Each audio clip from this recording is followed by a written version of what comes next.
আমরা সূরা বালাদের যে প্রথম দুইটা আয়াত পড়লাম, কি বুঝলাম এখান থেকে? ১৫০০ বছর আগে বিশ্বনবী মুহাম্মদ রাসূলুল্লাহকে তারা অবৈধ ঘোষণা দিয়েছিল মক্কার জন্য। তারা সুর তুলেছিল যে উনি আমাদের দেবতাদের বিরুদ্ধে কথা বলে। আমার মনে হয় ১৫০০ বছর পর এই বাংলাদেশে এখন অনেকের ভেতরে সে আবু জেহেল, আবু লাহাবের প্রেতাত্মারা ভর করেছে। আপনি দেখেন, এদের মুখে ২৪-এর কোনো আলোচনা পাবেন না। এদের মুখে আলোচনা আসলেই হয় ৭১, নাই ৪৭, নাই ৫২। আমরা ওগুলোর বিরুদ্ধে না, ওগুলো ন্যায়সঙ্গত মতে আমরাও মানি, কিন্তু আপনাকে ২৪ মানা লাগবে তো আগে, কারণ এটা রিসেন্টলি। আমি ৭১ দেখি নাই, আমি ৫২ দেখি নাই, আমি ৪৭ও দেখি নাই, কিন্তু আমি ২৪ দেখেছি। কথা বলেন না কেন? আগামীতে দেশ যদি চলে ২৪-এর চেতনায় চলবে। কথা তুললে আপনাকে কেন পুরাতন কথা বলা লাগবে? নবীজিকে ওই সময় যে সমস্ত তকমা দিত, ট্যাগ দিত, এদেশে এখন নবীর পথে সত্যিকার অর্থে যারা চলতে চায় তাদেরকেও এরকম বিভিন্ন ট্যাগ দেওয়া হচ্ছে। আবহমান কাল থেকে বাংলার এই বুকে তাফসীর মাহফিল, ওয়াজ মাহফিল, মিলাদ মাহফিল, বিভিন্ন জায়গায় কোরআনের সঠিক কথাগুলো না বলতে বলতে আমাদের অভ্যাস হয়ে গেছে যে কোরআন শরীফ আর রাজ্য রাজনীতি মনে হয় আলাদা। عن معاذ بن جبل رضي الله تعالى عنه قال قال النبي صلى الله عليه وسلم خذوا ما دماء فإذا صار رشوة في الدين ولستم بتاركيه يمنعكم الفقر والحاجة ألا إن الكتاب والسلطان لا يفترقان فلا تفارقوا الكتاب.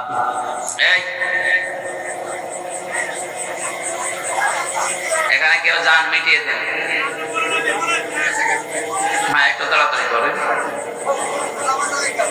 শয়তান তো আর বসে নেই, শয়তান তো শয়তানি করার জায়গা পাচ্ছে। দেন, দুইটাকে দুই দিকে সরিয়ে দেন, বাকিগুলো এদিকে চলে আসে। সুবহানাল্লাহ আলহামদুলিল্লাহ লা ইলাহা ইল্লাল্লাহ। এই জিকির করেন তো আগে। সুবহানাল্লাহ আলহামদুলিল্লাহ লা ইলাহা ইল্লাল্লাহ লা ইলাহা ইল্লাল্লাহ মুহাম্মাদুর রাসূলুল্লাহ। সিরাজগঞ্জবাসী, আপনি যে কোরআনের সাথে মিলান হাদিসের এই যে বাণীটা পড়লাম, হযরতে মুআয ইবনে জাবাল, একজন বিখ্যাত সাহাবী, নবীজি যখন তাকে ইয়েমেনের গভর্নর করে পাঠাচ্ছিলেন, ঘোড়ার রেকাবের ভেতরে অলরেডি তিনি পা দিয়ে ফেলেছেন। এবার রওনা করবেন, নবীজি তাকে বললেন, তোমাকে একটা দেশের দায়িত্ব দিয়ে পাঠালাম, হাদিয়া তোফা তুমি গ্রহণ করতে পারবা ওই পর্যন্ত যতক্ষণ ওটা হাদিয়া থাকে, কিন্তু কোন হাদিয়া তোফা যদি ঘুষের পর্যায়ে পড়ে ওইটা আর নেওয়া যাবে না। কিন্তু আমি আশঙ্কা করছি যুগ জামানা এমন আসবে অনেকেই বাধ্য হবে, তার প্রয়োজন, তার বাস্তবতা তাকে এই হাদিয়ার নামে ঘুষ খেতে। বলেন তো, ১৫০০ বছর আগের কথা এখনো বাংলাদেশে মনে হয় নবীজি এই মাত্র বলে গেল। ওই সময় তিনি জানিয়েছিলেন, আলা ইন্নাল কিতাবা ওয়াস সুলতানা লা ইফতারিকান, সাবধান থাকবা, ভালো করে শুনবা, অতি শীঘ্র এমন একটা যুগ জামানা এসে যাবে যে জামানার মানুষেরা বলবে রাজ্য রাজনীতি আর কোরআন শরীফ আলাদা। বলেন কতদিন আগের কথা এটা, এখন বাস্তবে ১০০ ফলে যাচ্ছে। উনি বলেছিলেন কিছু মানুষ এমন আসবে দেশে, তারা বলবে কোরআন আর রাজনীতি এটা আলাদা। সাফ কথা বলছি, যারা বলেন কোরআনের সাথে রাজনীতির কোনো সম্পর্ক নেই, আপনি যদি কোরআন বিশ্বাসও করে থাকেন আপনি মুনাফিক।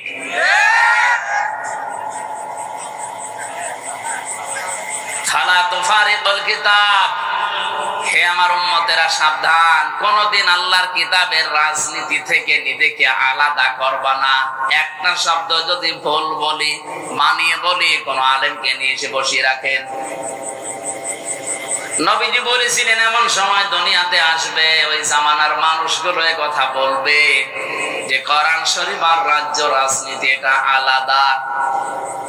ফালা তুফারিকুল কিতাব, তোমাদের আদেশ দিলাম, ফালা কখনোই না, তুফারিকুল কিতাব, তোমরা কিতাবের রাজনীতি থেকে আলাদা হবা না। কারণ কোরআনের রাজনীতির বাইরে যারা রাজনীতি করে এরা দুর্নীতিবাজ। বাংলাদেশ জামাত ইসলামী থেকে 18 জন এমপি এই দেশে উপহার দিয়েছিলাম। এ পৃথিবী প্রমাণ করে দিয়েছে 18 জনের জীবনে 1 টাকা দুর্নীতি পাওয়া যায়নি। কথা বলেন না কেন? 2 জন মন্ত্রী ছিল, অণুবীক্ষণ যন্ত্র দিয়েও খুঁজে চায় না, দুর্নীতি পায়নি।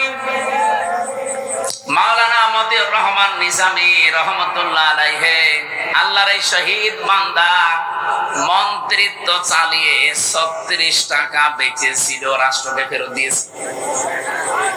বাংলাদেশের ইতিহাসে মনে হয় এই প্রথম। এর আগে কেউ দিতে পেরেছে? বলেন বলেন। শিল্পমন্ত্রী থাকাকালীন আমার কুষ্টিয়াতে যে চিনির কল আছে, সে 1965 সালে এটা তৈরি। আজ পর্যন্ত শুধুমাত্র 3 বার লাভ হয়েছে, তাছাড়া আজ পর্যন্ত কোনোদিন লাভ হয়নি, প্রত্যেক বছর লস হয়েছে। মাওলানা মতিউর রহমান নিজামী যে 3 বছর মন্ত্রী ছিলেন, শিল্পমন্ত্রী, ওই 3 বছর শুধু লাভ হয়েছিল। এই জন্য আমরা গ্যারান্টি দিতে পারি এই দেশে দুর্নীতি মুক্ত করার জন্য জামাত ইসলাম আর শিবিরের বাইরে কল্পনাও করা যায় না। আপনি রাগ করলেন আর ভালো বললেন, আমার দেখার দরকার নেই। সত্য কথা যেটা, এটা আমি বলছি, আপনি চ্যালেঞ্জ দেন। 200-র উপরে উপজেলা চেয়ারম্যান ছিল, সবগুলো দুর্নীতি মুক্ত। 252 জনের উপরে উপজেলা চেয়ারম্যান, ভাইস চেয়ারম্যান ছিল, সবগুলো দুর্নীতি মুক্ত। 1000-এর উপরে প্রায় ইউনিয়ন চেয়ারম্যান ছিল, সবগুলো দুর্নীতি মুক্ত। 1500-র উপরে প্রায় মেম্বার ছিল, একটাও দুর্নীতিগ্রস্ত না। আমি যে তালিকা বললাম, বানিয়ে বলি নাই, সবগুলো দেখে দেখে বললাম। বাইরে যত দল আছে আপনি বলেন, তারা তো এই 54 বছরের পালাক্রমে গেছে। একটা মানুষকে দেখান যে তার জীবনে দুর্নীতি নেই। আপনাকে এর চাইতে কি দেখানো লাগবে? এর চাইতে বেশি দেখাতে হলে আমার মানুষ দিয়ে হবে না, জিবরাইলকে নিয়ে আসা লাগবে। এই জন্যই তো আমরা গ্যারান্টি দিতে পারছি। আমিরে জামাত ডক্টর শফিকুর রহমান হাফিজাহুল্লাহ উনি ঘোষণা দিয়েছে, বাংলাদেশে 296 জন অলরেডি প্রার্থী উনি ঘোষণা দিয়ে ফেলেছে, আরো 4 জন বাকি আছে। যদি এই মানুষগুলো নির্বাচিত হতে পারে, 100 টাকা দিয়ে যদি তারা নির্বাচিত হয়, 5 বছর পরে ওই 100 টাকাই থাকবে, 1 টাকাও বাড়বে না। আপনি জিজ্ঞাসা করেন আমাকে বলেছে কিনা?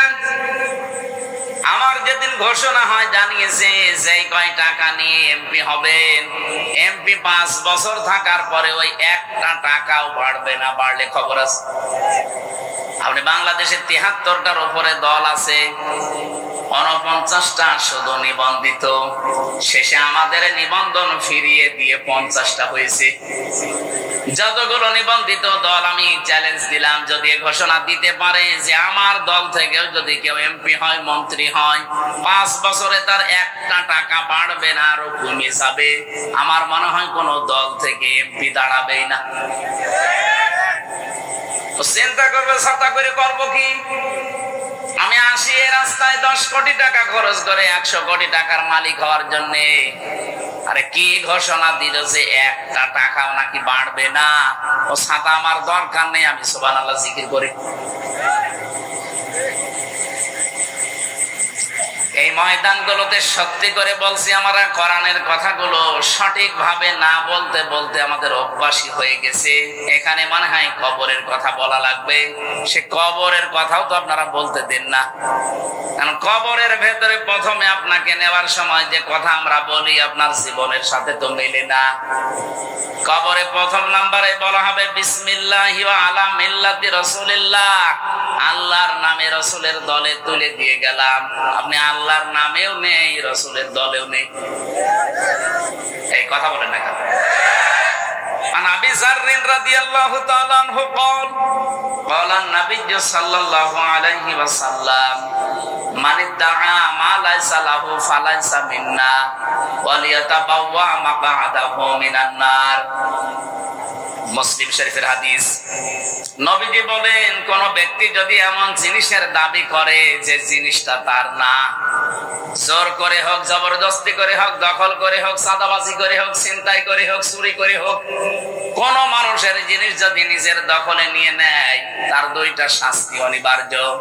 এক নম্বরে ফালাইসা মিন্না, ওই দিন থেকে সে আমার উম্মত আর নেই। সিরাজগঞ্জবাসী বিবেক দিয়ে একটু চিন্তা করেন, আগস্টের 5 তারিখের পর থেকে এই দেশে কত মানুষ এমন জিনিসের মালিক হয়ে গেছে যে জিনিস তার না। কথা বলেন। আপনি নবীর উম্মতি তো নেই, আপনাকে আমি বিসমিল্লাহি ওয়া আলা মিল্লাতি রাসূলিল্লাহ বলে মিথ্যা কথা বলে করব কি? অন্যের জিনিস যারা নিজের দখলে নিয়ে নিয়েছেন, কান খাড়া করে শোনেন, যদি ওই জিনিস ফেরত না দেন আপনি নবীর উম্মত থেকে খারিজ হয়ে গেছেন। অনেকে আবার এই হাদিস শোনার পরে দেখে বলে যে তাহলে বাংলাদেশ জামাত ইসলামী নবীর উম্মত নেই কেন?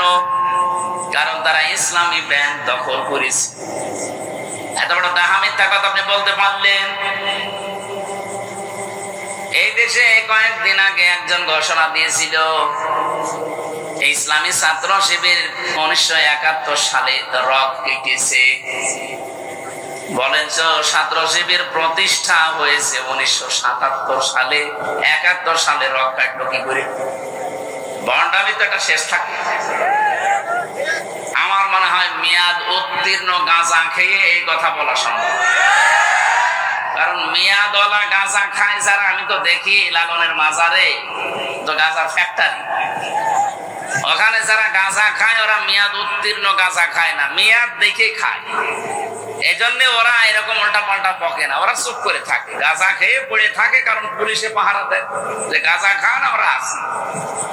এই যে 77 সালে যাদের জন্ম তাদের উপর যদি 71-এর দোষ কেউ চাপিয়ে দেয়, আমার মনে হয় এরা গাঁজা খেয়েছে ঠিক, তো মেয়াদ উত্তীর্ণ গাঁজা।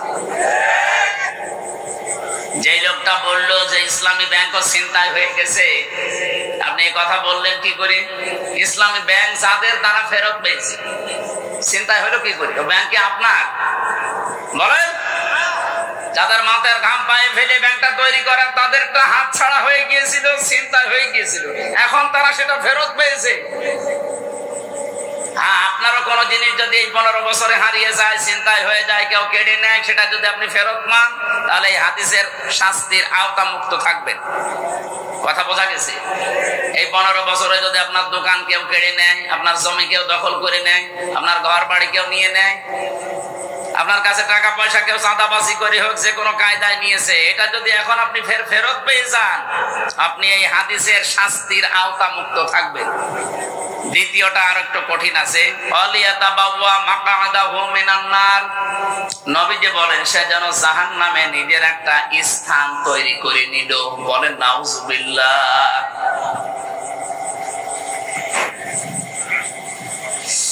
সিরাজগঞ্জবাসী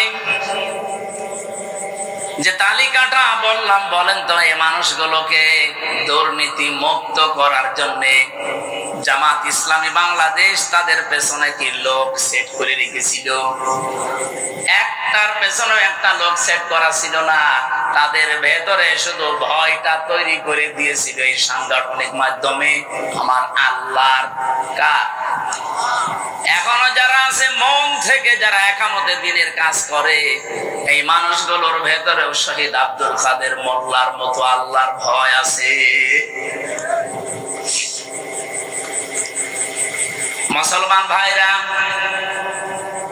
যেখানে যাই এতদিন পর্যন্ত কথা আসতো না, এখন কিছু মানুষের মুখ দিয়ে দেখি বের হয় যে ওয়াজ মাহফিলে, তাফসীর মাহফিলে যেন রাজনৈতিক কথা বলা না হয়। আমিও ওপেন চ্যালেঞ্জ দিলাম, আমাকে যেখানে নিয়ে যাবেন, যেই সাবজেক্ট দেবেন, ওখান থেকে আমি রাজনীতি আরম্ভ করব। আপনি বাধা দেন দেখি। আপনি কবরে নিয়ে যাবেন, কবরেও রাজনীতির 3টা প্রশ্ন আছে।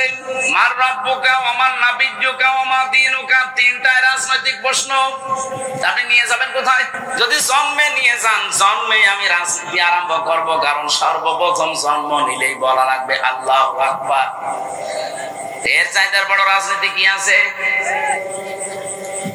এখন যদি বলেন আমি মরণে নিয়ে যাব, মরণেও রাজনীতি আছে, কারণ মরণের জীবনের শেষ কথা আপনাকে বলা লাগবে লা ইলাহা ইল্লাল্লাহ। এর চাইতে বিপ্লবাত্মক কথা পৃথিবীতে আর নেই। আপনি ঘোষণায় দিয়ে গেলেন যে দুনিয়ায় কাউকে মানি না আল্লাহ ছাড়া। সুবহানাল্লাহ বলতে পারেন না? আপনি নিয়ে যাবেন কোথায়? বিয়েতে নিয়ে যাব, বিয়েতেও রাজনীতি আছে কি নেই? আপনি যখন বলেন যে কবুল, কবুল বলার সঙ্গে সঙ্গে একটা মেয়ে লোকের যত রকমের দায়িত্ব সব আপনার ঘাড়ে এসে যায়। আল্লাহ রাব্বুল আলামিন বলেন, কোন মানুষ যদি মুসলমান হতে চায়, সেও কিন্তু একটা কবুল বলে লা ইলাহা ইল্লাল্লাহ। এই কথার ভেতরে আপনি কয়েকটা জিনিস পাবেন। আমানতু বিল্লাহ কামা হুয়া বিআসমাইহি ওয়া সিফাতিহি ওয়া ক্বাবিলতু জামিআ। আমি কবুল করে নিলাম আল্লাহর যত বিধান আছে সব। রাজনীতি নেই কোথায়? রাজনীতির বাইরে কোরআন শরীফে আপনি কথাই পাবেন না। তাফসীর মাহফিল লিখে দিয়েছেন, আবার বলেন রাজনীতি করবেন না। কোরআনের বাইরে যদি আমি কোনো কথা বলি, ওটা তো আর রাজনীতির বাইরে গেলে দুর্নীতি হয়ে যায়। অন্য বছরের কথা বাদ দিয়ে এই 15 বছরের হিসাব করে বলেন, যারা কোরআন বাদ দিয়ে রাজনীতি করেছে তাদের জীবন পুরাটাই দুর্নীতিগ্রস্ত। ভূমি মন্ত্রী ছিল একজন, 620টা বাড়ি বানিয়েছিল। কয়েকদিন আগে আমি মালয়েশিয়া গিয়েছিলাম, যে হোটেলে উঠলাম, নিচে নেমে দেখি শয়তান বসে আছে। আমারে দেখে বলছো, হুজুর আমি আগেই পালিয়েছি। আপনি পালালেন কেন? আপনার না শুনেছি 620টা বাড়ি আছে, কিন্তু আমি থাকতে পারি না। মালয়েশিয়াতে আমার সাহেব পাড়ায় ঘর আছে, বাড়ি আছে, কিন্তু তালা লাগানো। আমি যাব কি করে? কারণ এই দেশে 20 লাখ বাঙালি আছে। যদি আমারে পাই, ভর্তা বানিয়ে থাকবে। এই জন্য আমি চুরি করে আসি। এই হোটেলে থাকি, আমি নামিও না, মাঝে মাঝে নামি আবার চলে যাই ঘরে। আমি মনে হয় যে জেলখানায় আছি। আমারে বলছে কাউকে কিছু বলবেন না, শুধু দোয়া করবেন। তা আপনার জন্য আমার দোয়া আসবে।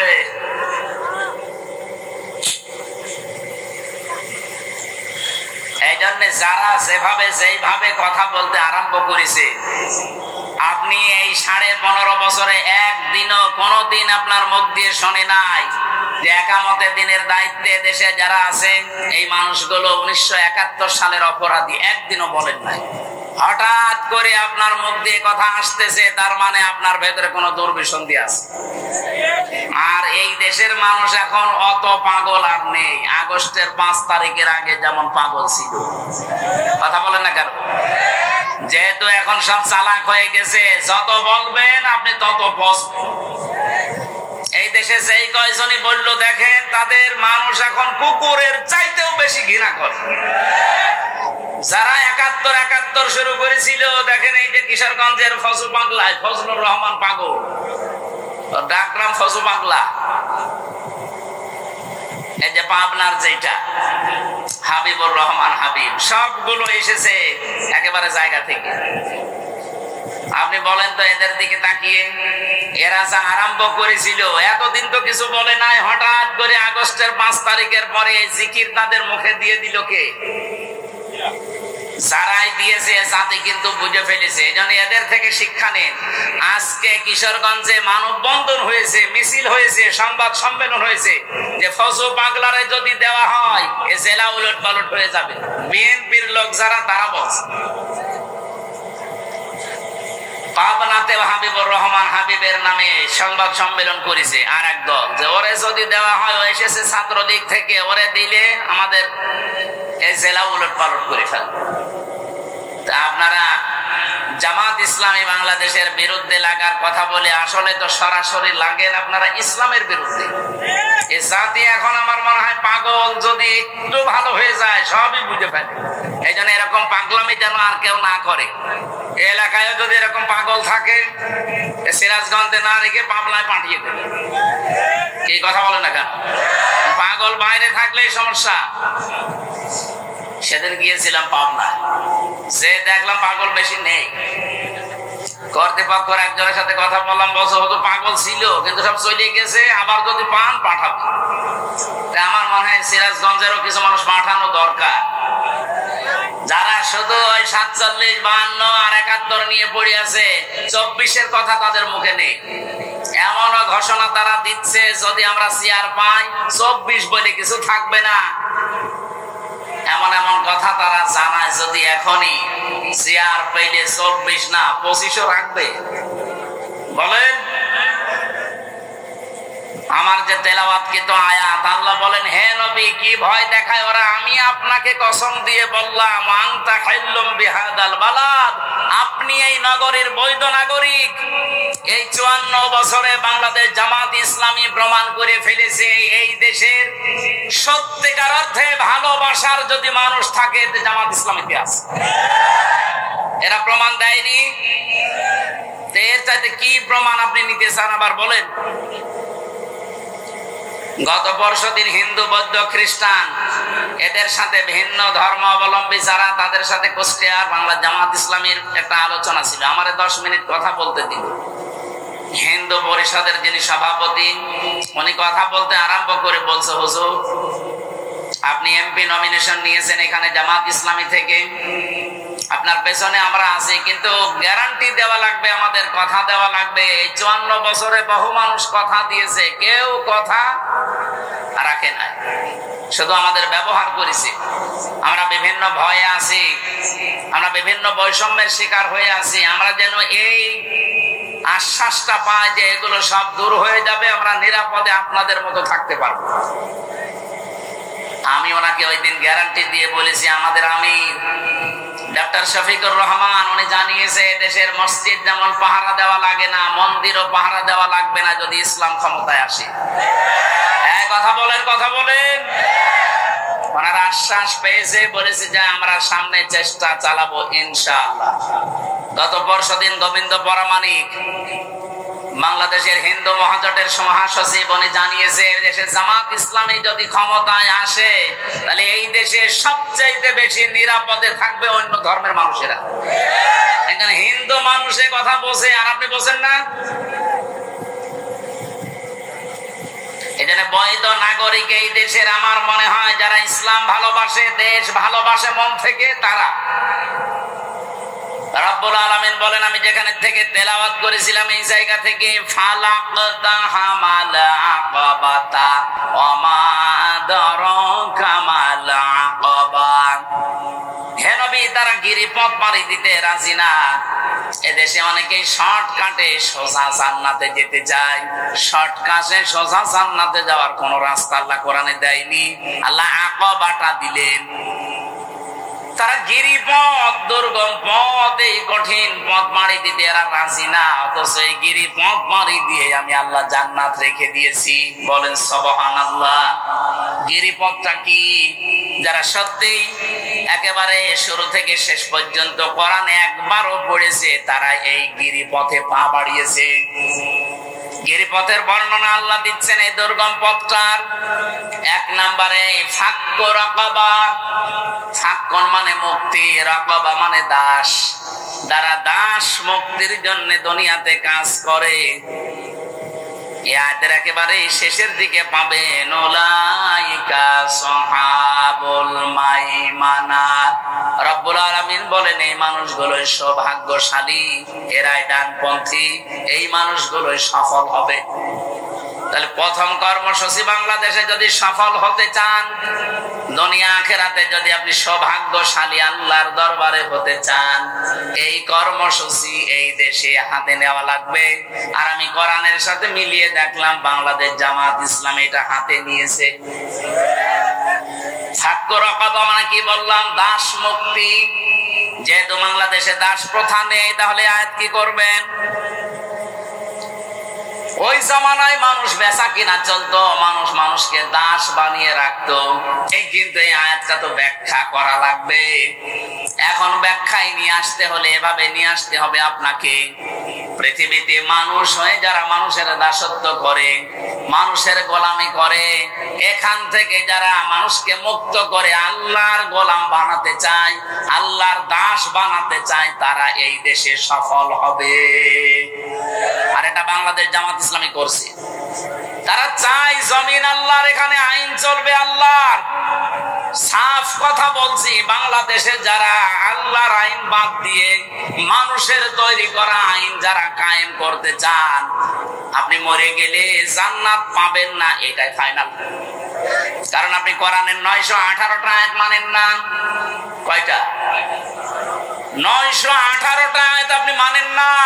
আলা লাহুল খালকু ওয়াল আমরু ইনিল হুকমু ইল্লা লিল্লাহ। এরকম 918 জায়গায় পড়া কোরআনে আমি পেয়েছি। যারা মানুষের তৈরি করা আইন কায়েম করার জন্য দল করেন, চেষ্টা করেন, আপনি জাহান্নামী, আর কারো ফতোয়া লাগবে না। এই যে কাদিয়ানীরা, এরা কি জান্নাতি না জাহান্নামী? বলেন বলেন। কেন? ওরা কোরআন শরীফ কি পড়ে না? ওরা কি নামাজ পড়ে না? কোরআনের 6666টা আয়াতের ভেতরে সবগুলোই তারা বিশ্বাস করে, কম বেশি মানেও। শুধুমাত্র সূরা আহজাবের 40 নম্বর আয়াতের 4 ভাগের 1 ভাগ একটা শব্দ মানে না, বিশ্বাসও করে না, মানেও না। মা কানা মুহাম্মাদুন আবা আহাদিম মির রিজালিকুম ওয়ালাকিন রাসূলুল্লাহি ওয়া খাতামান নাবিয়্যিন। ওরা বলে মা কানা মুহাম্মদ ঠিক আছে, আবা আহাদিম মির রিজালিকুম তাও ঠিক আছে, মানলাম। ওয়ালাকিন রাসূলুল্লাহ এটাও ঠিক আছে, কিন্তু খাতামান নাবিয়্যিন উনি যে শেষ নবী এটা মানে না। ওরা বলে শেষ নবী আরেকজন আছে, গোলাম মোহাম্মদ কাদিয়ানী। বলে নাউজুবিল্লাহ। বিবেক যদি থাকে, যদি কুকুরে প্রসাব আপনার বিবেকে না করে, ভাবেন ওরা কোরআন শরীফের মাত্র একটা আয়াতের 4 ভাগের 1 ভাগ ওরা মানে না, এজন্য ওরা কাফের। কাদিয়ানীদের সাথে ছেলে মেয়ে বিয়ে দেওয়াও জায়েজ। বলেন বলেন। আর যেই লোকটা বলে যে এখানে জমিন আল্লাহর, কিন্তু আইন আমরা বানিয়ে চালাবো, সে কোরআনের 1 আয়াতের 4 ভাগের 1 ভাগ না, অলরেডি 918টা আয়াত সে মানে না, সে তো কাফেরের বাপ। বলেন। আমি আপনাকে বাঁচাতে চাই, আমার নিজের কোনো স্বার্থ এখানে নেই।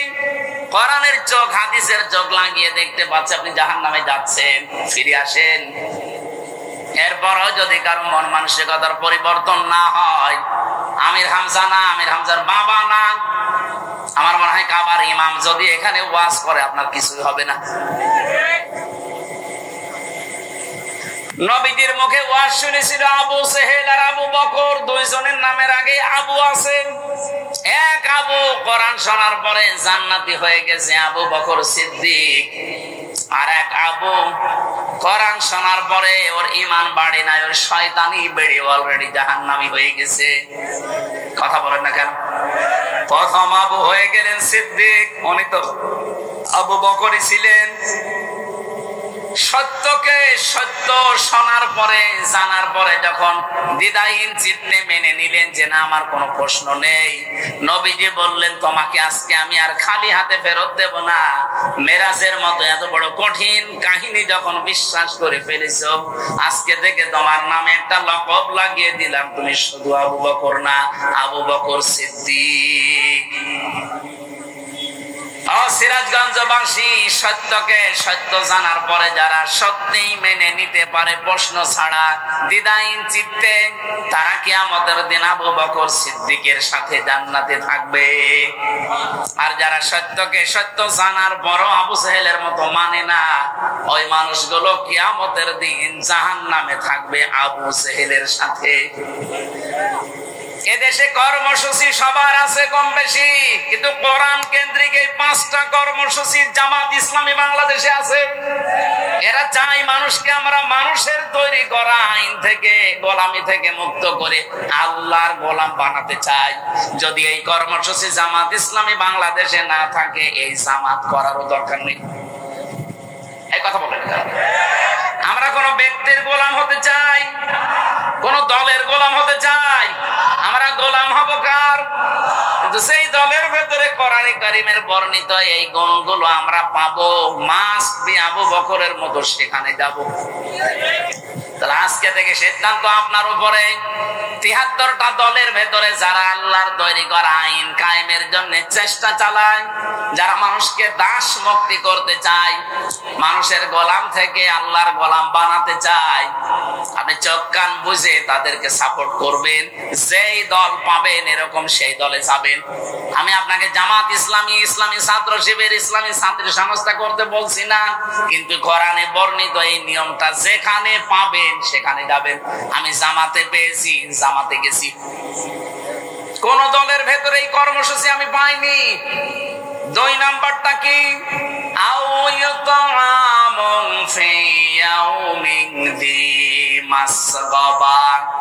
যারা দুর্ভিক্ষের সময় মানুষের খাবার পৌঁছিয়ে দেয়, এই কর্মসূচিটাও বাংলাদেশ জামাত ইসলামীর হাতে আছে। এক কথা বলেন না কেন?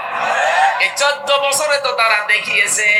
এমনকি আগস্টের 5 তারিখের পরে দেখেন, এই যে ফেনীতে, কুড়িগ্রামে, নেত্রকোনায় কি অবস্থা তৈরি হয়েছিল। এদেশে তো কত দল আছে, কই কেউ তো এভাবে এগিয়ে গেল না। 65 বছরের মুরব্বী ডাক্তার শফিকুর রহমান এই পর্যন্ত পানির ভেতরে নেমে খাবার পৌঁছিয়েছে। এটাকে আমি বানালাম?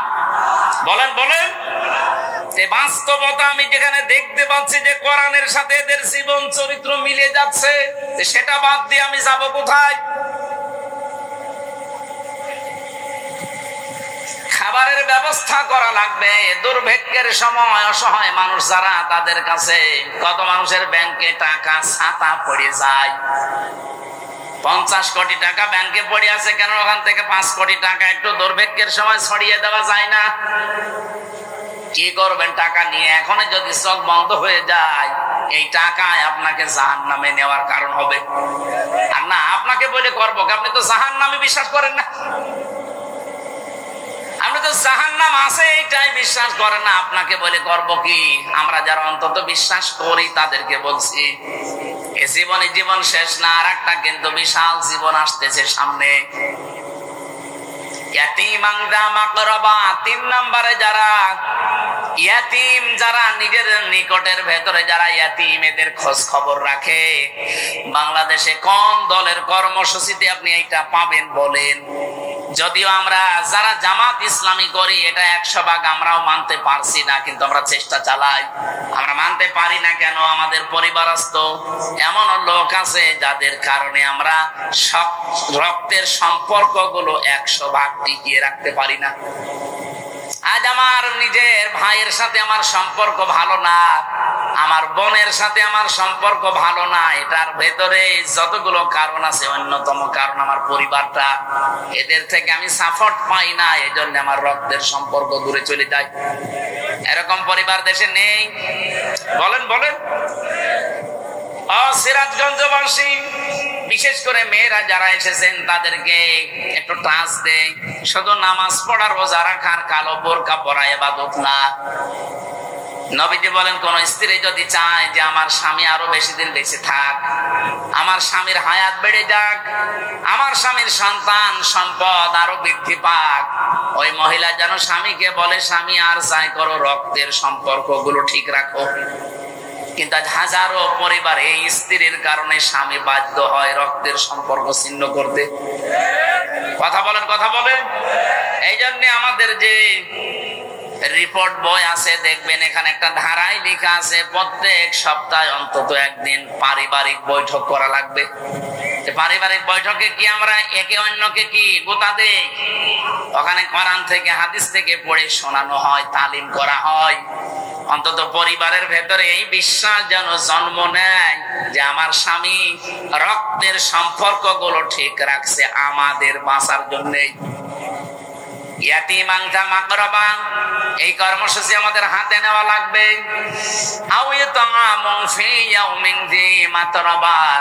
ধনী মলিন যারা অসহায়, যে মানুষগুলো কাজ করে খায়, এদের সামনে যে মানুষগুলো এগিয়ে যায়।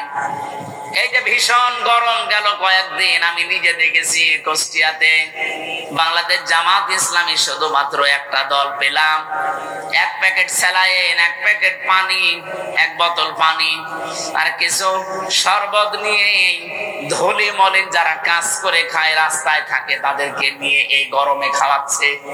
অনেকে আবার টিটকারি করে যে আর কয় টাকা, আপনি কয় টাকা দিয়েছেন? এক বোতল পানি 20 টাকা, একটা স্যালাইন 10 টাকা, 30 টাকা, অন্তত 30টা টাকা করেও তো তারা দিচ্ছে এই গরমে। আপনি কয় টাকা দিয়েছেন? নিজে তো ভালো কাজ করতেই পারে না, যে কেউ করে ও সহ্য করতে পারে না। চট্টগ্রামে যে খাল খননের জন্য, পরিষ্কার করার জন্য যারা দায়িত্বে আছে, ওরা বলেছিল 400 কোটি টাকা দেন, আমরা এই কাজ করব। বাংলাদেশ জামাত ইসলামীর সিংহ পুরুষ আলহাজ শাহজাহান চৌধুরী, সাবেক এমপি, উনি বলেছে 1 টাকাও দেওয়া লাগবে না রাষ্ট্রের। আমরা জামাত ইসলামী 10 টাকা 50 টাকা কালেকশন করে 1 কোটি টাকা দিয়ে এটা পুরো পরিষ্কার করে দেব। অলরেডি দিয়েছেও। তাম দুনিয়া প্রশংসায় ভাসছে। দুঃখজনক হলেও সত্য, যারা ওই যে 400 কোটি টাকা চেয়েছিল, তারা বলছে না, খাল ভালোভাবে পরিষ্কার হয়নি, জুতা দিয়ে পিটানোর দরকার না। তারা একটা টাকা না নিয়ে নিজেদের টাকা দিয়ে পরিষ্কার তো করেছে, আর তোমার কাছে দিলে তুমি 400 কোটি টাকা খেয়ে ফেলতে। প্রশংসা করার তো দূরের কথা, আরো বদনাম করছে।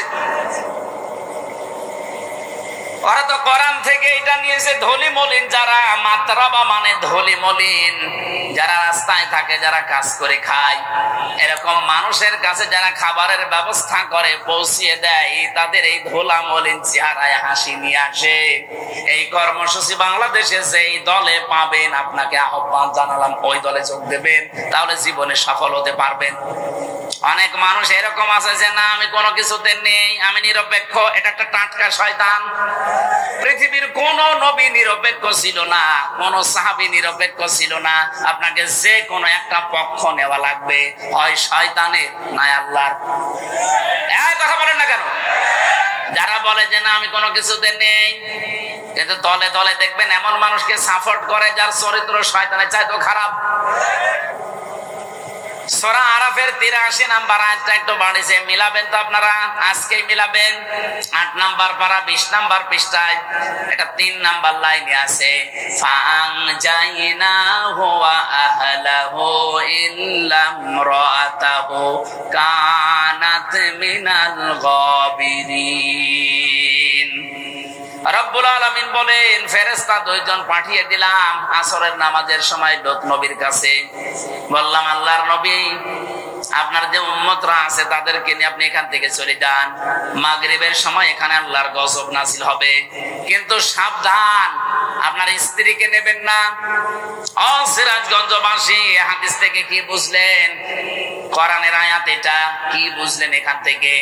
লূত নবীর স্ত্রীর চরিত্র খারাপ ছিল না।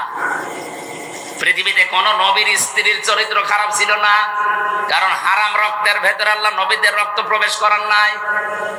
লূত নবীর স্ত্রীর নিজের চরিত্র ভালো ছিল, সে চরিত্রহীনা ছিল না। কিন্তু সে তলে তলে চরিত্রহীনদেরকে সাপোর্ট করত।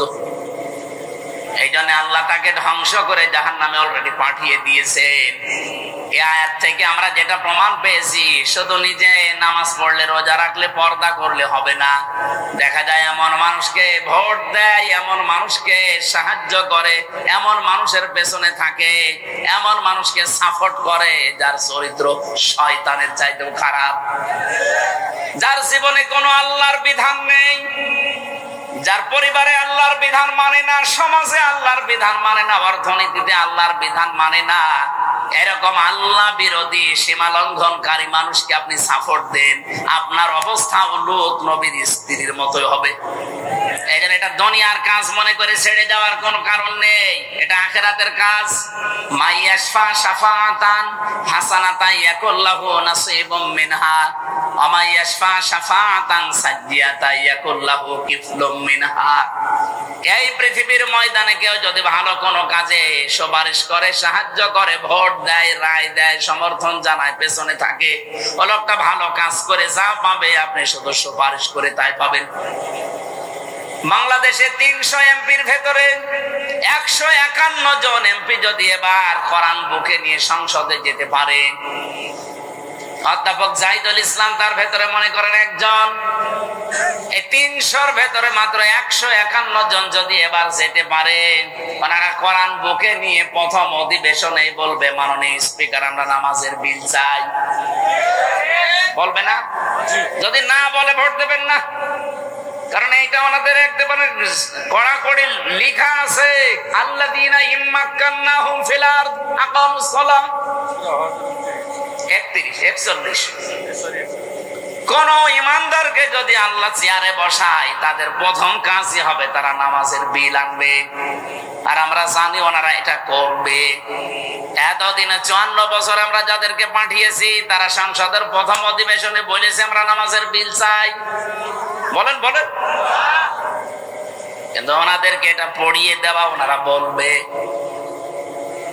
স্পিকার যদি বলে ঠিক আছে হাত তোলেন দেখি, 300-র ভেতরে মাত্র 151 জন যদি হ্যাঁ বলে, হাত তোলে, ওইটা ওই দিন কায়েম হয়ে যাবে। 18 কোটি মানুষের জন্য আর ওয়াজ করা লাগবে না, ওই দিন থেকে তারা নামাজ পড়তে বাধ্য। নামাজ শুধু ও পড়বে না, ওর বাপ পর্যন্ত পড়বে। আপনি ভোট দিয়েছিলেন জাহিদুল ইসলামকে মাত্র একটা, ওনার কারণে যদি নামাজের ওই বিল ওই দিন কায়েম হয়ে যায়, 18 কোটি মানুষের দেশে তখন নামাজ পড়বে। প্রতিদিন আপনি 18 কোটি মানুষের নামাজে সওয়াব পাবেন। সূরা নিসার 85 নম্বর আয়াতের ব্যাখ্যা এইটাই, মাইয়াশফা শাফাআতান হাসানাতান ইয়াকুল্লাহু নাসীবুম মিনহা।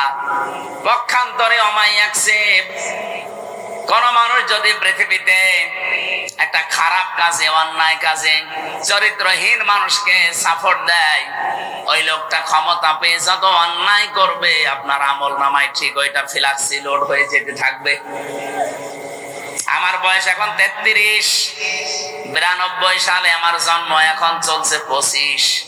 এই 33 বয়সে যদি আমি 33 মন গোনা করি, 33 মন গোনা যদি আমার মাথার উপরে আল্লাহ চাপিয়ে দেয়, মরণের পরে বিচার শেষ নাকি? তাই না? মানে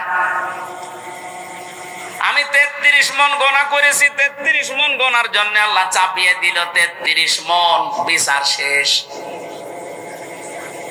কিন্তু কোরআনে কারীম জানাচ্ছে অন্য কথা, ওয়াহুম ইয়াহমিলুনা আওসারহুম আলা যুহুরিহিম আলা সামা ইয়াসিরুন। রব্বুল আলামিন বলেন, কিয়ামতের দিন ওই মানুষগুলো বোঝা সমূহ বহন করবে তাদের পিঠের উপরে। আল্লাহ ঝাড় না দিয়ে আওসার দিয়েছেন। ঝাড় মানে বোঝা, আওসার মানে বোঝা সমূহ, পাপের বোঝা তাদের পিঠের উপরে বহন করতে থাকবে। আর ফেরেশতারা দেখে দেখে বলবে, কত নিকৃষ্ট বোঝা এ বহন করে নিয়ে যাচ্ছে। আমি এখান থেকে যে শিক্ষাটা তাফসীর থেকে পেয়েছি, আমার নিজেরটাই বললাম। মনে করেন 33 বছর বয়সে আমি 33 মন গোনা করেছিলাম, আল্লাহ আমাকে চাপিয়ে দিয়েছে। কিন্তু এমন এমন গোনার কাছে রানসাম আমি দুনিয়ায় রেখে গেলাম, আমি মরে গেলাম, কিন্তু গোনা এখনো মরে যায়নি। আমি একটা বই লিখেছিলাম, আমি মরে গেছি কিন্তু বই তো মরে নাই, ওইটা দেখে যত মানুষ খারাপ হবে ওইটা পড়ে। যে হুমায়ুন আহমেদ একটা বই লিখেছিল, ওইটা দিয়ে সিনেমা তৈরি হয়েছে, পবিত্র ভালোবাসা। বিয়ের আগে যত সুন্দর ভালোবাসায় হোক ওটা পবিত্র থাকে,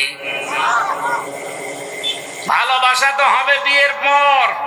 কিন্তু যারা বিয়ের আগে ভালোবাসা করে এটাকে পবিত্র রাখে না, অপবিত্র করে ফেলে। ওইটা দিয়ে সিনেমা বানিয়েছে একজন মুসলমান মেয়ে আর হিন্দু ছেলেকে দিয়ে। আমি উপন্যাসে পড়েছিলাম সেইটাই নাকি সিনেমা তৈরি করেছে। ওটা বিভিন্ন ভাষায় ডাবিং হয়ে বিভিন্ন দেশে মানুষ দেখছে। একজন মুসলিম মেয়েকে, বোরকাওয়ালা মেয়েকে, পর্দাশীলা মেয়েকে কি করে কালার করা যায় সেইটা লিখেছে। বলেন তো এই লোকটা মরে গেছে কতদিন আগে, কিন্তু এই বইটা তো মরে যায়নি। ওর লিখিত জিনিস নিয়ে যত রকমের কত কিছু তৈরি হবে। আর মুসলমানের ফরজ একটা বিধান পর্দা, এটা নিয়ে বিশ্বের বিভিন্ন মানুষ খারাপ ধারণা করবে। উনি হয়তো 80 বছর বয়সে মরে গেছে, 80 মন গোনা ছিল ওনার। কিয়ামত আসতে আসতে 80 মন থাকবে না, 80,000 মন হয়ে যাবে। আমি তো বাংলাদেশে আয়াত পড়ার পরে দেখি বহু মানুষ এমন আছে নিজের জীবনে হয়তো 100 মন গোনা করেছিল, কিয়ামতের দিন 100,000 মন নিয়ে উঠবে। এই কারণে এই জন্য এমন মানুষকে সাপোর্ট করা ঠিক না, তার পেছনে থাকা ঠিক না। আপনি হয়তো মরে গেলেন, সেই লোকটাও মরে গেল, কিন্তু সে এমন এমন কাজের আঞ্জাম দিয়েছে। আমরা শুধু শুনি যে সাত গায়ে জারিয়া, না, শুধু সাত গায়ে জারিয়া নেই, গোনায় জারিয়া আছে। কি কথা বলেন? খালি মরে গেলে সাত গায়ে জারিয়া সব যেতে থাকে, সুবহানাল্লাহ আলহামদুলিল্লাহ পড়লাম। আরে ভাই, গোনায় জারিয়াও তো আছে। আমি এমন একটা দল তৈরি করলাম, আমি মরে গেছি কিন্তু দল তো মরে যায়নি। ওই দলে যারা আছে তারা সাদাবাজি করে না, এরকম দল দেশে নেই? আসতে বলে এমন একটা দল আমি বানিয়েছি যারা মানুষের বাড়ি ঘর ভেঙে দেয়, আগুন লাগিয়ে দেয়, যাদের ধর্ষণে সেঞ্চুরি করে, মানুষের পায়ের রগ কেটে দেয়। এইরকম মানুষগুলো আমি রেখে গেলাম। আমি তো নেই কিন্তু দল তো আছে। আমি হয়তো 50 মন গোনা করে মরে গেছি, কিয়ামতের দিন যখন উঠবো তখন গোনা হবে 50,000 মন।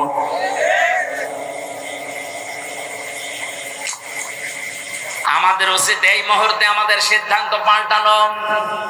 যারা আজ মানুষের পাশে দাঁড়ায়, এতিম অসহায়, এই মানুষগুলোকে যারা দেখাশোনা করে, তাদের দারিদ্র মুক্ত করার জন্য যারা চেষ্টা চালায়, এরা যেহেতু কোরআন বলছে সফল হবে, আমাদের নাক কান বুঝে তাদের সাপোর্ট দেওয়া দরকার।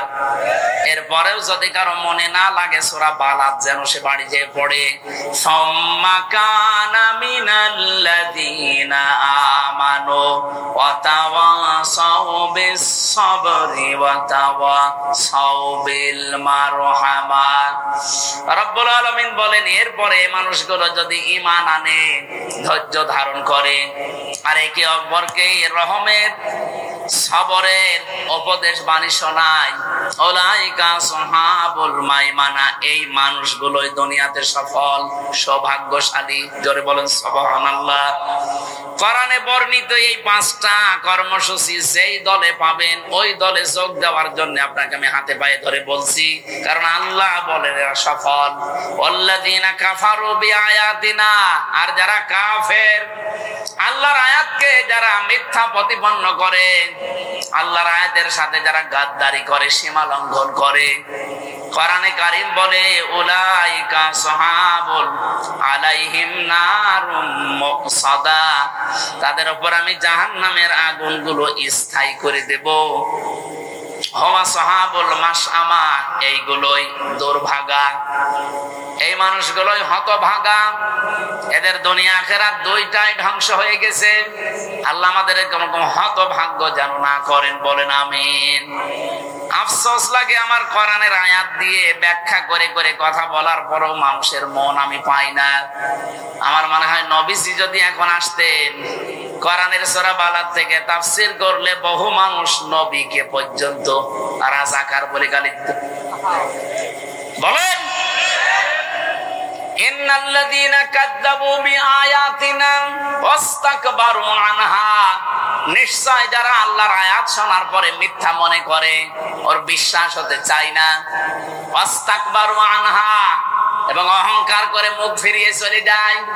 আমার তো মনে হচ্ছে ১৫০০ বছর আগে না, বাংলাদেশের কিছু মানুষের চরিত্র দেখে আল্লাহ মনে হয় এই মাত্র আয়াত নাযিল করছে। দেখেন কত মানুষ এই চরিত্রের এখন এই দেশে আছে, আল্লাহর আয়াত শোনার পরে বিশ্বাস করা দূরের কথা, মিথ্যা প্রতিপন্ন করে, মনে করে না এরকম কথা থাকার কথা না, মানে টেনে টেনে বলছে। আমি যদি কোরআনের কথা নিজের দিকে টেনে বলি, আমি যদি বানিয়ে বলি, তা আমার সব আল্লাহ আগে কেটে দেবে। দুনিয়ার এই কিছুদিনের জন্য আমি আমার এত বড় ক্ষতি করব, আমাকে কি পাগলা কুত্তায় কামড় দিয়েছে? আল্লাহর আয়াত শোনার পরে যাদের বিশ্বাস হতে চায় না, মিথ্যা প্রতিপন্ন করেন, আবার অহংকার করে ঘাট ঘরান, সাফ কথা শোনেন। আল্লাহ পাক বলেন লা তুফাত্তাহু লাহুম আবওয়াবুস সামা, তাদের জন্য আকাশের একটা দরজা খোলা হচ্ছে না, হবে না। তুফাত্তাহু এটা মুজারে, বর্তমান ভবিষ্যৎ, প্রেজেন্ট ফিউচার, বাবের বহু বছর আবওয়াব, একটা দরজা আপনার জন্য খোলা হচ্ছে না, হবেও না কোনোদিন। ওয়ালা ইয়াদখুলুনাল জান্নাহ, আপনি জান্নাতেও যেতে পারছেন না, পারবেনও না, এইটাও মুজারে। আল্লাহ বলেন কতদিন ওরা জান্নাতে যাবে না জানো? হাত্তা ইয়ালিজাল জামালু ফি সামিল খিয়াব, সূচের ছিদ্র দিয়ে যতদিন উট প্রবেশ করে যেতে না পারে, সূচের ছিদ্র দিয়ে উট প্রবেশ করা যেরকম অসম্ভব, এই যে চরিত্রের কথাগুলো বললাম, এই মানুষগুলো জান্নাতে যাওয়া এরকম অসম্ভব। আর আমার দৃষ্টিতে বাংলাদেশে এরকম কিছু মানুষ আমরা এখন দেখতে পাচ্ছি। এজন্য তাদের ওয়াজ না, তাদের ওয়াজ করা লাগবে। বুখারী শরীফ, কোরআন শরীফ দিয়ে ওদের কিছুই হবে না, ওদের বুখারী শরীফ লাগবে। আমরা যারা এখানে আছি, আমাদের কোরআন শরীফ দিয়ে, বুখারী শরীফ দিয়ে কাজ হবে ইনশাআল্লাহ। বলেন বলেন ইনশাআল্লাহ। ওয়া কাযালিকা নাজিসিল মুজরিমিন, আল্লাহ পাক বলেন আমি মুজরিম পাপিষ্ঠ যারা, এই মানুষদেরকে এইভাবে শাস্তির আওতায় আনবো। লাহুম মিন জাহান্নামা মিহাদু ওয়া মিন ফাওকিহিম গাওয়াশ ওয়া কাযালিকা নাজিসিজ জালিমিন। আল্লাহ একটা ধরন দিলেন আযাবের, যে কিভাবে শাস্তি দেব দেখো। এদেরকে কবরে রেখে আসবে মানুষেরা, কবরের উপরে আমি আল্লাহ জাহান্নামের চাদর লাগাবো আর নিচে আগুন লাগাবো। যতই উপরে ফুল দেন না কেন, আল্লাহ পাক বলেন ওই নিচ থেকে আগুন লাগাবার উপরে জাহান্নামের চাদর দিয়ে ঢেকে দেব। এই জন্য আপনাকে আমি সংশোধনের জন্য আহ্বান জানাচ্ছি, ফিরে আসেন, এক্ষুনি সময়। কারণ আপনার কোনো গ্যারান্টি নেই, আমারও গ্যারান্টি নেই। বসে আছি, উঠবো সে ভরসা আছে। এই মুহূর্তে কোরআনে বর্ণিত এই 5টা কর্মসূচি যেখানে পাবেন, ছুটে সেখানে যাবেন, সফল হতে পারবেন। কারণ আল্লাহ নিজে জানিয়েছেন ফালাকতা হামাল আকাবা, হে নবী আপনি দেখবেন এই গিরিপথ, এই দুর্গম পথে আসতে তারা রাজি না, কিন্তু আমি আল্লাহ জানালাম এই পথ পাড়ি দিয়েই আমার জান্নাত। বলেন সুবহানাল্লাহ। আল্লাহ আমি সহ যারা এসেছি, যারা বালাদের এই কর্মসূচি গুলো আমাদেরকে মেনে চলার তৌফিক এই মুহূর্তে দান করো। বলেন আমিন। আমরা যেন আবু জাহেলের মতো না হয়ে যাই, নবীজির মুখে কোরআন শোনার পরও হেদায়েত পাইনি, ওর শয়তানি যা ছিল আরো বেড়েছে। এই সিরাজগঞ্জে কামারখন্দে সদরে যদি আবু জাহেলের মতো মন কারো থাকে, কোরআনের আলোচনায় ওর আবু বকরের মতো ঈমান বাড়বে না, আবু জাহেলের মতো ওর শয়তানি বাড়বে। দেখবেন আগামী থেকে যারা এসে এরকম কথা বলবে যে তাফসীর হয়েছে না রাজনীতি, তাফসীর মানেই তো রাজনীতি। আলেমরা যদি এ কথা কোনো আলেম বলে আমারে নিয়ে আসেন, আমি বসবো। যা পড়েছি একটা দুইটা না, বহু তাফসীরের সমন্বয়ে কথাগুলো বলেছি। আল্লাহ আমাদেরকে এই কর্মসূচিগুলো মেনে চলার তৌফিক এবং সফল হওয়ার সুযোগ যেন দান করেন আমিন। এক আবু কোরআন শোনার পরে জান্নাতি হয়ে গেছে, আবু বকর সিদ্দিক। আর এক আবু কোরআন শোনার পরে ওর ঈমান বাড়ে নাই, ওর শয়তানি বেড়ে অলরেডি জাহান্নামী হয়ে গেছে। কথা বলেন না কেন? প্রথম আবু হয়ে গেলেন সিদ্দিক, উনি তো আবু বকরই ছিলেন। সত্যকে সত্য শোনার পরে জানার পরে যখন দ্বিধাহীন চিত্তে মেনে নিলেন যে না আমার কোনো প্রশ্ন নেই, নবীজি বললেন তোমাকে আজকে আমি আর খালি হাতে ফেরত দেব না। মেরাজের মতো এত বড় কঠিন কাহিনী যখন বিশ্বাস করে ফেলেছো, আজকে থেকে তোমার নামে একটা লকব লাগিয়ে দিলাম, তুমি শুধু আবু বকর না, আবু বকর সিদ্দিক। সিরাজগঞ্জবাসী, সত্যকে সত্য জানার পরে যারা সত্যিই মেনে নিতে পারে প্রশ্ন ছাড়া দ্বিধাহীন চিত্তে, তারা কিয়ামতের দিন আবু বকর সিদ্দিকের সাথে জান্নাতে থাকবে। আর যারা সত্যকে সত্য জানার পরও আবু জেহেলের মতো মানে না, ওই মানুষগুলো কিয়ামতের দিন জাহান্নামে থাকবে আবু জেহেলের সাথে। এদেশে কর্মসূচি সবার আছে কম বেশি, কিন্তু কোরআন কেন্দ্রিক এই 5টা কর্মসূচি জামাত ইসলামী বাংলাদেশে আছে। এরা চাই মানুষকে আমরা মানুষের তৈরি করা আইন থেকে, গোলামি থেকে মুক্ত করে আল্লাহর গোলাম বানাতে চাই। যদি এই কর্মসূচি জামাত ইসলামী বাংলাদেশে না থাকে, এই জামাত করারও দরকার নেই। এই কথা বলেন, আমরা কোন ব্যক্তির গোলাম হতে চাই, কোন দলের গোলাম হতে চাই, আমরা গোলাম হব কার? কিন্তু সেই দলের ভেতরে কোরআন কারীমের বর্ণিত এই গুণগুলো আমরা পাবো, মাস্ট বি আবু বকরের মতো সেখানে যাব। তাহলে আজকে থেকে সিদ্ধান্ত আপনার উপরে। ৭৩টা দলের ভেতরে যারা আল্লাহর তৈরি করা আইন কায়েমের জন্য চেষ্টা চালায়, যারা মানুষকে দাস মুক্তি করতে চায়, মানুষের গোলাম থেকে আল্লাহর গোলাম বানাতে চায়, আপনি চোখ কান বুঝে তাদেরকে সাপোর্ট করবেন। যেই দল পাবেন এরকম সেই দলে যাবেন। আমি আপনাকে জামাত ইসলামী, ইসলামী ছাত্র শিবির, ইসলামী ছাত্রী সংস্থা করতে বলছি না, কিন্তু কোরআনে বর্ণিত এই নিয়মটা যেখানে পাবেন সেখানে যাবেন। আমি জামাতে পেয়েছি, জামাতে গেছি। কোন দলের ভেতরে এই কর্মসূচি আমি পাইনি। 2 নাম্বারটা কি?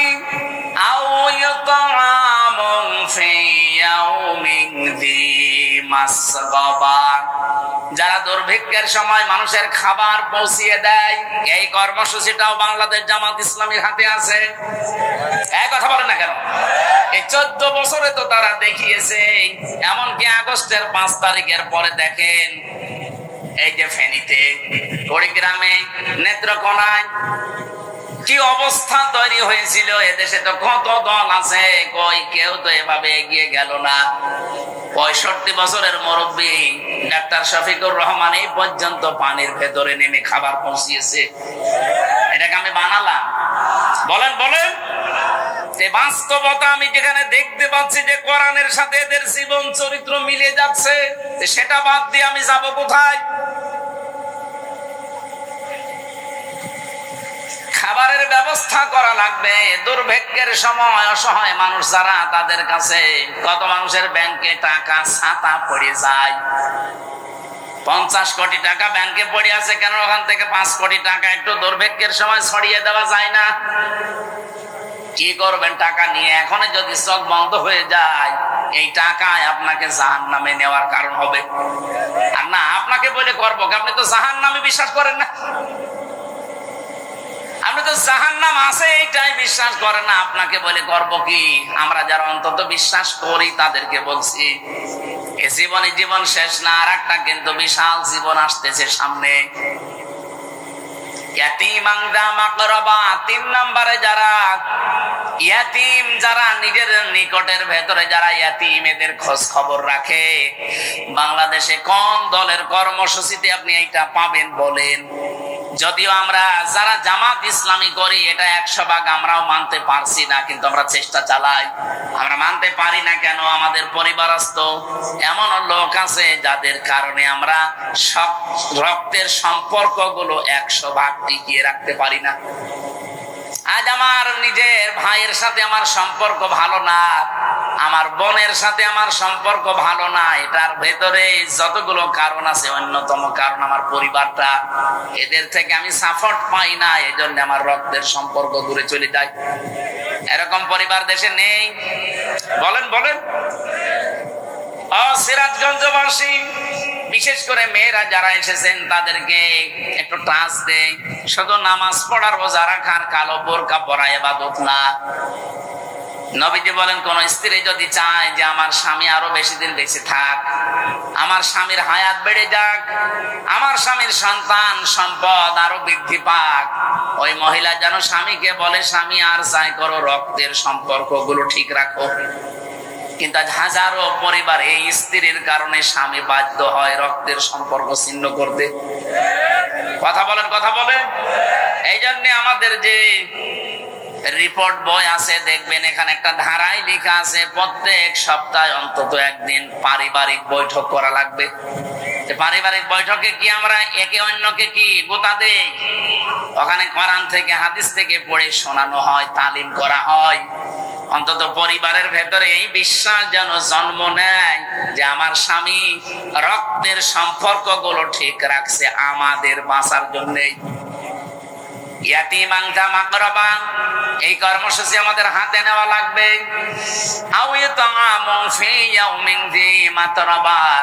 ধনী মলিন যারা অসহায়, যে মানুষগুলো কাজ করে খায়, এদের সামনে যে মানুষগুলো এগিয়ে যায়।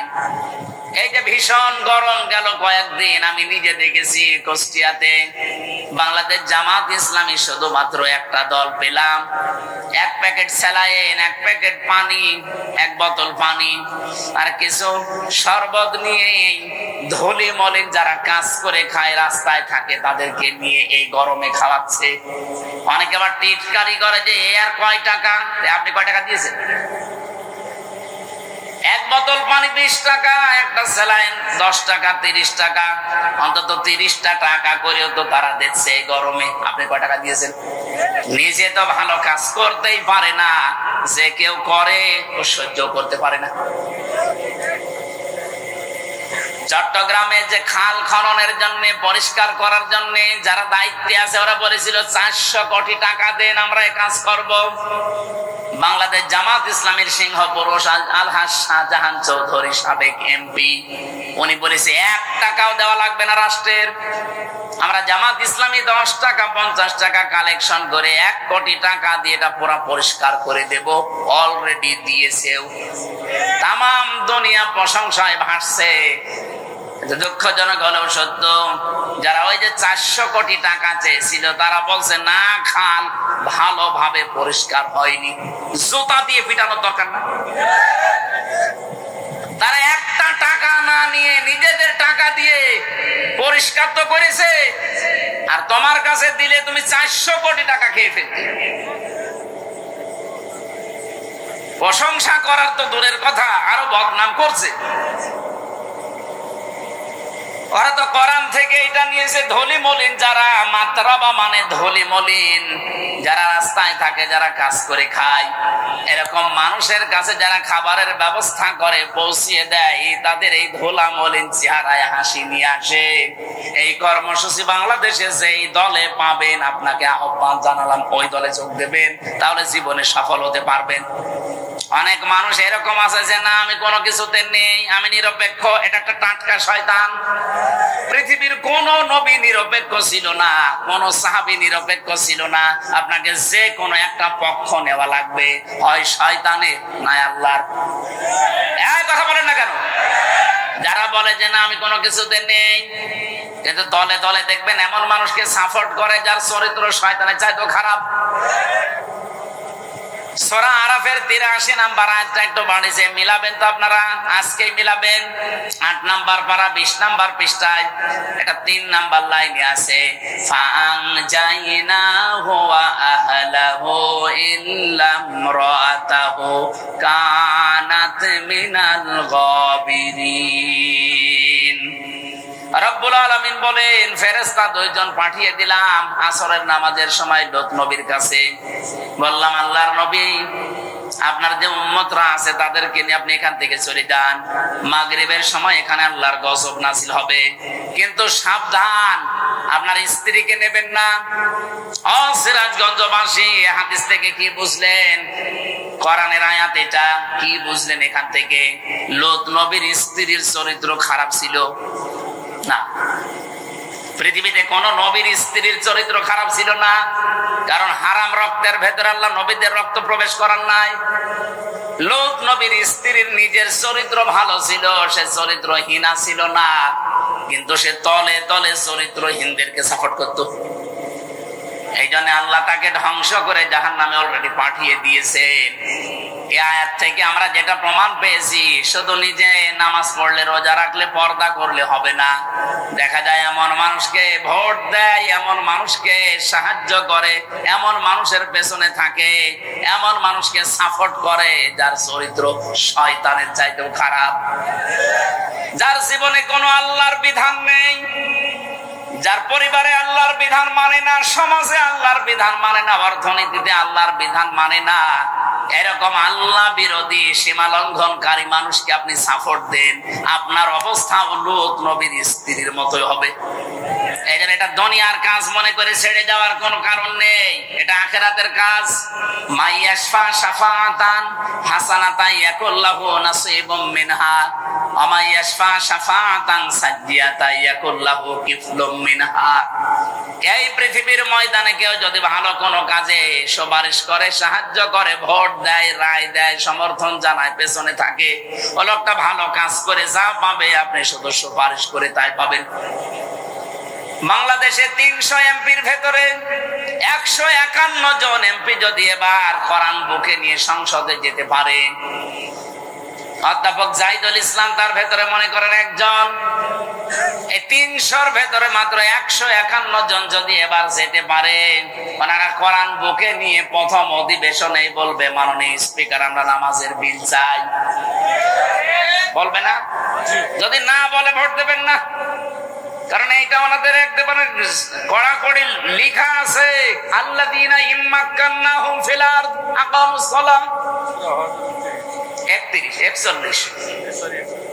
কোন ইমানদারকে যদি আল্লাহ চেয়ারে বসায়, তাদের প্রথম কাজই হবে তারা নামাজের বিল আনবে, আর আমরা জানি ওনারা এটা করবে। এতদিনে 54 বছর আমরা যাদেরকে পাঠিয়েছি, তারা সংসদের প্রথম অধিবেশনে বলেছে আমরা নামাজের বিল চাই। বলেন বলেন, কিন্তু ওনাদেরকে এটা পড়িয়ে দেওয়া, ওনারা বলবে। স্পিকার যদি বলে ঠিক আছে হাত তোলেন দেখি, 300-র ভেতরে মাত্র 151 জন যদি হ্যাঁ বলে, হাত তোলে, ওইটা ওই দিন কায়েম হয়ে যাবে। 18 কোটি মানুষের জন্য আর ওয়াজ করা লাগবে না, ওই দিন থেকে তারা নামাজ পড়তে বাধ্য। নামাজ শুধু ও পড়বে না, ওর বাপ পর্যন্ত পড়বে। আপনি ভোট দিয়েছিলেন জাহিদুল ইসলামকে মাত্র একটা, ওনার কারণে যদি নামাজের ওই বিল ওই দিন কায়েম হয়ে যায়, 18 কোটি মানুষের দেশে তখন নামাজ পড়বে। প্রতিদিন আপনি 18 কোটি মানুষের নামাজে সওয়াব পাবেন। সূরা নিসার 85 নম্বর আয়াতের ব্যাখ্যা এইটাই, মাইয়াশফা শাফাআতান হাসানাতান ইয়াকুল্লাহু নাসিবুম মিনহা। পক্ষান্তরে ওমাইয়াকসিব, কোন মানুষ যদি পৃথিবীতে একটা খারাপ কাজে, অন্যায় কাজে চরিত্রহীন মানুষকে সাপোর্ট দেয়, ওই লোকটা ক্ষমতা পেয়ে যত অন্যায় করবে আপনার আমল নামায় ঠিক ওইটা ফ্লাক্সি লোড হয়ে যেতে থাকবে। আমার বয়স এখন 33, 92 সালে আমার জন্ম, এখন চলছে 25। এই 33 বয়সে যদি আমি 33 মন গোনা করি, 33 মন গোনা যদি আমার মাথার উপরে আল্লাহ চাপিয়ে দেয়, মরণের পরে বিচার শেষ নাকি? তাই না? মানে আমি 33 মন গোনা করেছি, 33 মন গোনার জন্য আল্লাহ চাপিয়ে দিল 33 মন, বিচার শেষ। কিন্তু কোরআনে কারীম জানাচ্ছে অন্য কথা, ওয়াহুম ইয়াহমিলুনা আওসারহুম আলা যুহুরিহিম আলা সামা ইয়াসিরুন। রব্বুল আলামিন বলেন কিয়ামতের দিন ওই মানুষগুলো বোঝা সমূহ বহন করবে তাদের পিঠের উপরে। আল্লাহ ঝাড় না দিয়ে আওসার দিয়েছেন। ঝাড় মানে বোঝা, আওসার মানে বোঝা সমূহ, পাপের বোঝা তাদের পিঠের উপরে বহন করতে থাকবে। আর ফেরেশতারা দেখে দেখে বলবে কত নিকৃষ্ট বোঝা এ বহন করে নিয়ে যাচ্ছে।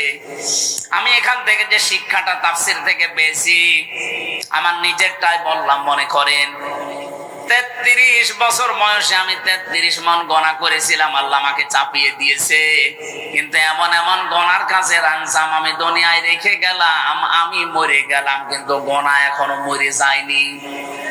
আমি একটা বই লিখেছিলাম, আমি মরে গেছি কিন্তু বই তো মরে নাই। ওইটা দেখে যত মানুষ খারাপ হবে ওইটা পড়ে।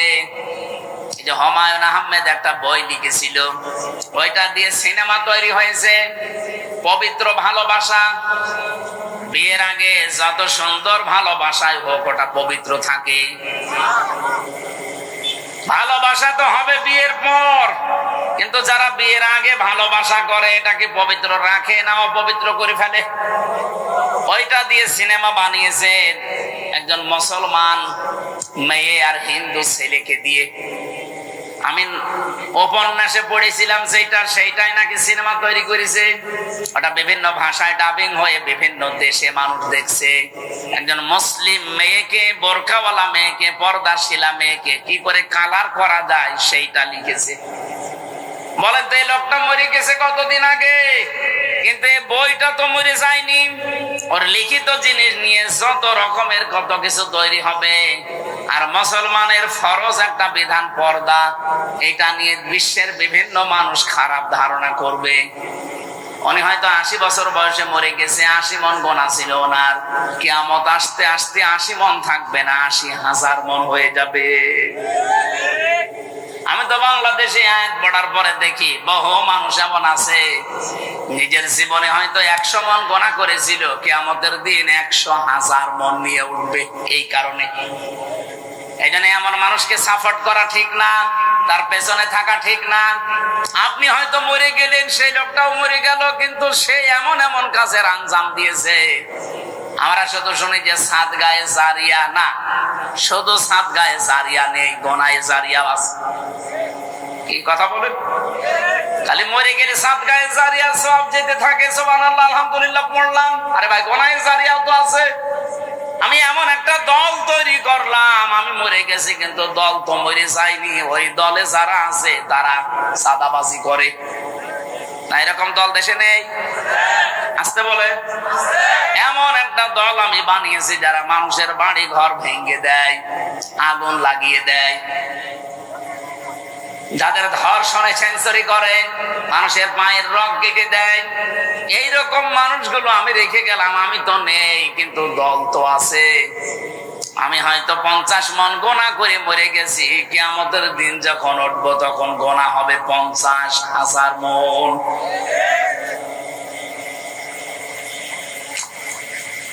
আমাদের উচিত এই মুহূর্তে আমাদের সিদ্ধান্ত পাল্টানো।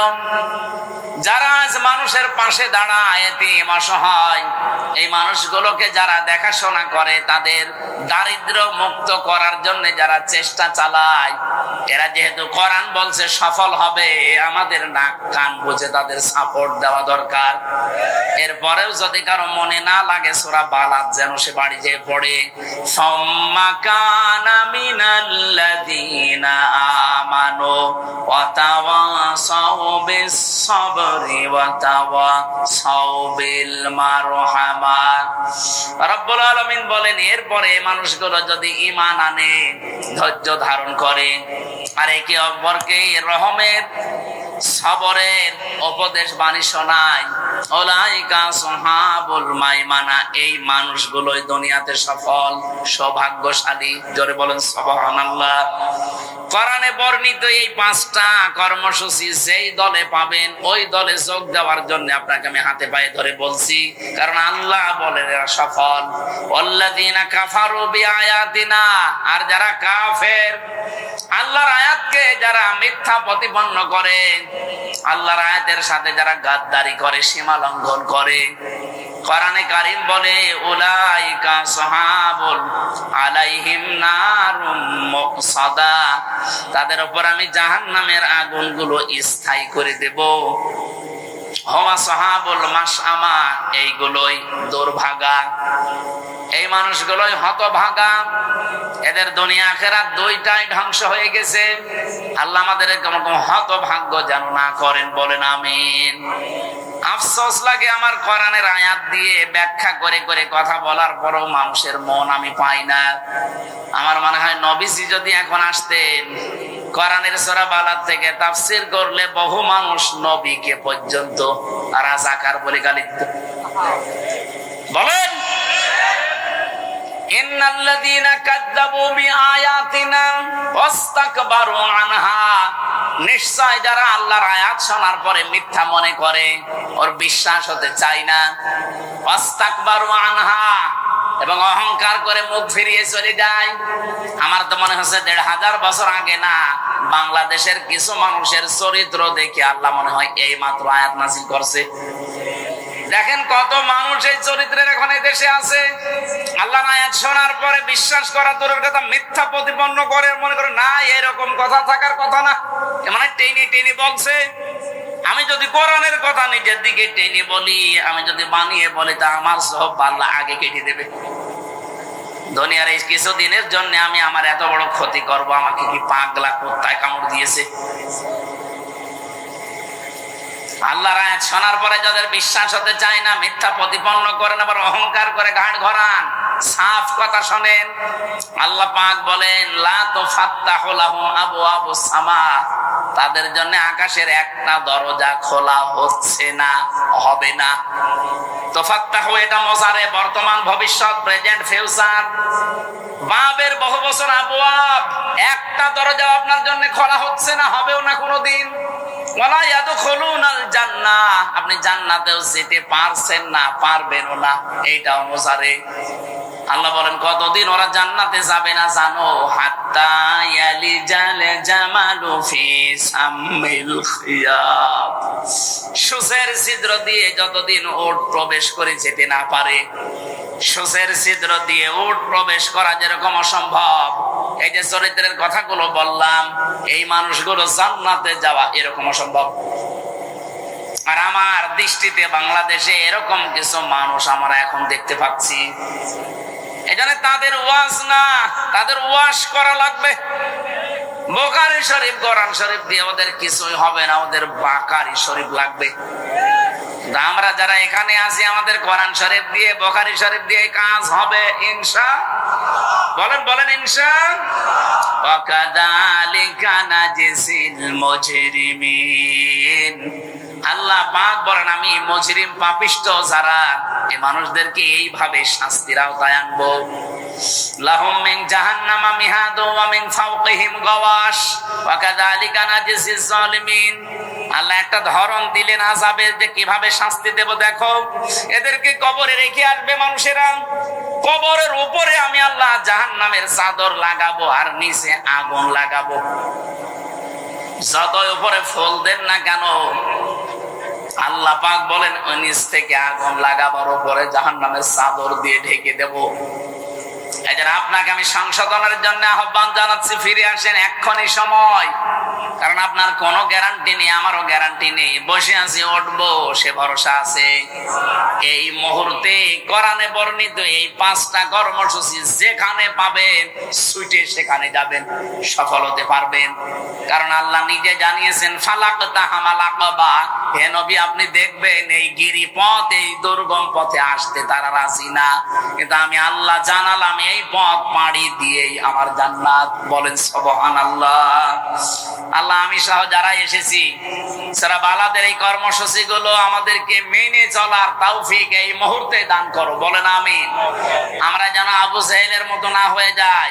নবীজির মুখে কোরআন শোনার পরও হেদায়েত পাইনি, ওর শয়তানি যা ছিল আরো বেড়েছে। এই সিরাজগঞ্জে কামারখন্দে সদরে যদি আবু জাহেলের মতো মন কারো থাকে, কোরআনের আলোচনায় ওর আবু বকরের মতো ঈমান বাড়বে না, আবু জাহেলের মতো ওর শয়তানি বাড়বে। দেখবেন আগামী থেকে যারা এসে এরকম কথা বলবে যে তাফসীর হয়েছে না রাজনীতি, তাফসীর মানেই তো রাজনীতি। আলেমরা যদি এ কথা কোনো আলেম বলে আমারে নিয়ে আসেন, আমি বসবো। যা পড়েছি একটা দুইটা না, বহু তাফসীরের সমন্বয়ে কথাগুলো বলেছি। আল্লাহ আমাদেরকে এই কর্মসূচিগুলো মেনে চলার তৌফিক এবং সফল হওয়ার সুযোগ যেন দান করেন। আমিন।